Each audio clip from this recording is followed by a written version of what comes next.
प्यारे बच्चों, welcome back in our YouTube channel tradition of students support. आज की इस वीडियो में हम अभ्यास 5 से पूरी कंप्लीट करेंगे। प्रश्न 1, निम्नलिखित कथनों को अपनी अभ्यास पुस्तिका में लिखकर रिक्त स्थानों की पूर्ति कीजिए। पार्ट 1, त्रिभुज की मध्य का वह रेखाखंड है जो इसके किसी शीर्ष को सम्मुख भुजा के खालिस्तान है से मिलाती है। तो यहाँ पे सबसे पहले हम एक त्रिभुज बना लेंगे इस प्रकार से, और ये इसका शीर्ष है ए, ये बी, ये सी। इसमें एक शीर्ष हम लेंगे और ये बी सी का मध्य बिंदु हम ज्ञात करेंगे, लंबवर्धक खींचेंगे।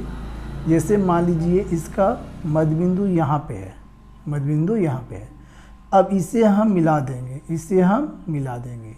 तो यहाँ पे ये जो शीर्ष है, शीर्ष ए से जो रेखाखंड खींचा गया है वह सामने वाली भुजा के मध्य बिंदु से मिलता है। तो यहाँ हमें भरना होगा भुजा के मध्य बिंदु।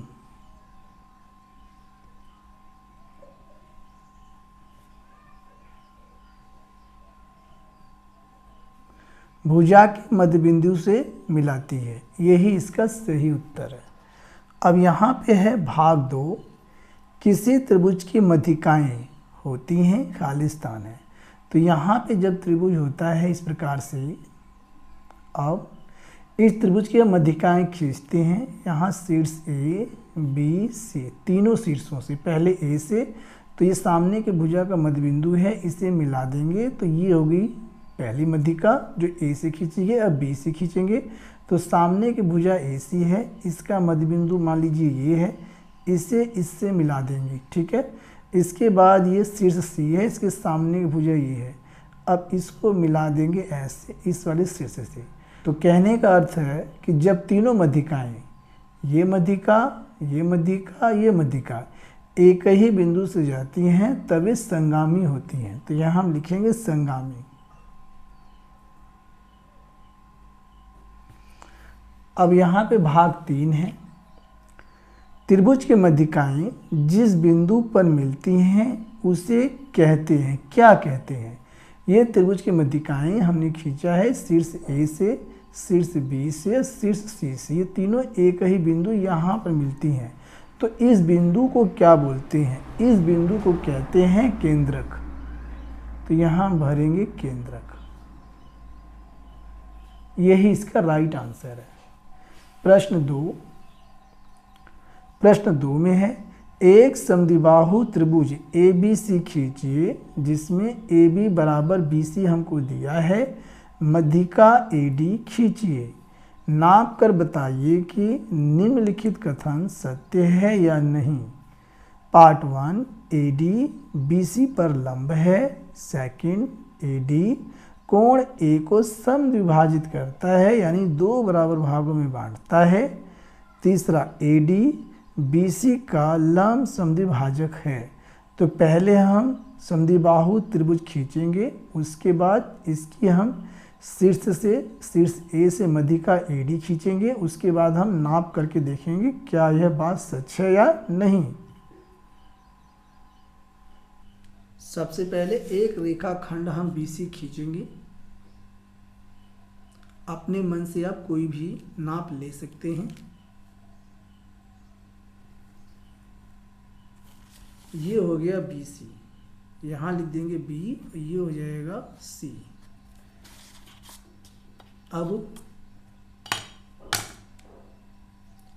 प्रकार और पेंसिल लेंगे, उसमें उचित दूरी की त्रिज्या लेंगे। अपने मन से आप ले सकते हैं, कोई दिक्कत नहीं है। हमने इतनी त्रिज्या ली है। अब बिंदु B पे रख करके BC के ऊपर चाप लगाएंगे। इसके बाद इसी प्रकार की नोक को उठाकर बिंदु C पर रखेंगे और BC के ऊपर चाप लगाएंगे, जो पहले चाप को काटेगा। जहाँ दोनों चाप एक दूसरे को काटते हैं वहाँ नाम दे देंगे हम A। अब स्केल की सहायता से AB और AC को मिला देंगे।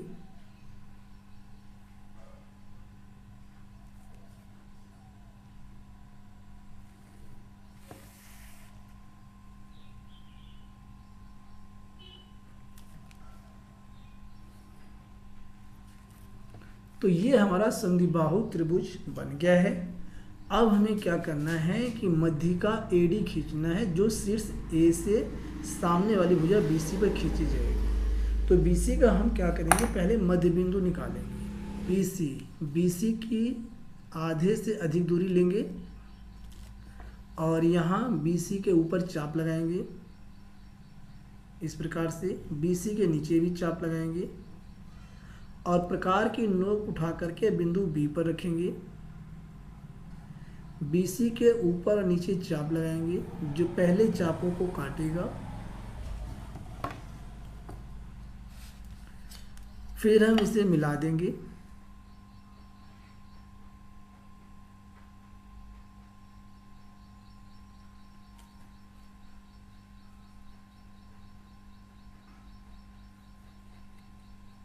तो ये हमारा मध्यबिंदु हो गया D। अब AD को मिला देंगे, A को D से मिला देंगे।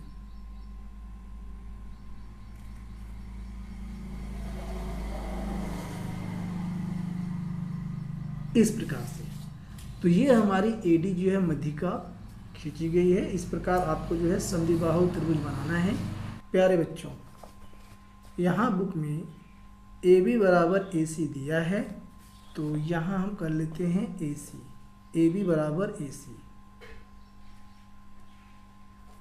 अब इसके आगे, अब यहाँ AB और AC ये दोनों बराबर है, ये दोनों बराबर भुजाएं हैं। अब यहाँ पर हमें बताना है पार्ट 1 में AD BC पर लंब है। ये जो AD है ये BC पर लंब है, हमें बताना है। तो हम क्या करेंगे, चांदा लेंगे और चांदे से जो ये वाला कोण है, कोण ADC, आप इसे भी नाप सकते हैं, कोण ADB, दोनों तरफ का 90-90 डिग्री होना चाहिए। दोनों तरफ का 90-90 डिग्री होना चाहिए। जब आप नापेंगे तो ये 90 डिग्री होगा। तो यहाँ पे हम कह सकते हैं AD BC पर लंब है। यह बात सत्य है, यह बात सत्य है। इसी प्रकार यहाँ पे कहा है सेकंड पार्ट में AD कोण A को समद्विभाजित करता है। ये जो AD है ये पूरा कोण है, ये इसको 2 बराबर भागों में बांटता है, ये कह रहा है। तो जब चांदे से हम नापेंगे तो ये वाला कोण दोनों बराबर होंगे, इसलिए यह बात भी सत्य है। आप चांदे से नाप कर देख लेंगे। इसके बाद ये तीसरा भाग है, AD BC का लंब समद्विभाजक है। तो यहाँ पर ये जो AD है यह BC को 2 बराबर भागों में बांटता है, ऐसा ये कह रहा है। तो हम क्या करेंगे, स्केल की सहायता से स्केल लेंगे और इसे नाप के देख लेंगे। यहाँ से इस प्रकार ऐसे, तो यहाँ पे 3 सेंटीमीटर है और यहाँ नापेंगे तो ये भी 3 सेंटीमीटर है, यानी कि ये BD और ये CD दोनों बराबर है। तो यहाँ पे हम कह सकते हैं AD BC का लंब समद्विभाजक है, यानी AD जो है वह BC को 2 बराबर भागों में बांट रहा है, यह भी बात सत्य है। इस प्रकार प्रश्न 2 कंप्लीट हो गया। प्रश्न 3, AD BE और CF किसी त्रिभुज ABC की मध्यिकाएं हैं और G इनका केंद्रक है। यदि BE बराबर CF तो त्रिभुज GBC किस प्रकार का त्रिभुज है? चित्र बनाकर देखिए। भाग 1 विषमबाहु, भाग 2 समद्विबाहु, भाग 3 समबाहु। तो यहाँ पर इस प्रकार प्यारे बच्चों आप चित्र बना लेंगे, ये त्रिभुज बना लेंगे ABC। फिर इनके मध्यिकाएं खींच देंगे AD और इसके बाद BE और ये CF। जहाँ पर तीनों मध्यिकाएं मिलती हैं ये इनका केंद्रक है और इसका यहाँ पे नाम दिया है G। तो यहाँ रख देंगे G। इसके बाद इसने ये कहा है प्रश्न में BE CF बराबर है, यहाँ लिख देंगे बी ई बराबर है सी एफ के। ये जो मध्यिका हमारी बी ई है यह सी एफ के बराबर है और यहाँ जी इसका केंद्रक है, इसलिए बी जी और ये सी जी ये दोनों भी बराबर होंगे, इसलिए बी जी बराबर सी जी। ये भुजा इस भुजा के बराबर है, बी जी बराबर सी जी। तब हमें बताना है कि त्रिभुज जी बी सी, त्रिभुज जी बी सी यानी कि जी बी सी ये वाला जो त्रिभुज है ये कैसा त्रिभुज है। तो इस त्रिभुज के दो भुजाएं बराबर हैं, एक तो ये वाली एक तो ये वाली, दोनों बराबर हैं, इसलिए यह त्रिभुज समद्विबाहु त्रिभुज है। तो हम लिख सकते हैं त्रिभुज जी बी सी समद्विबाहु त्रिभुज है और यही इसका आंसर है। यहाँ पर जो विकल्प दिया हुआ है विकल्प दूसरा समद्विबाहु, यही इसका सही उत्तर है।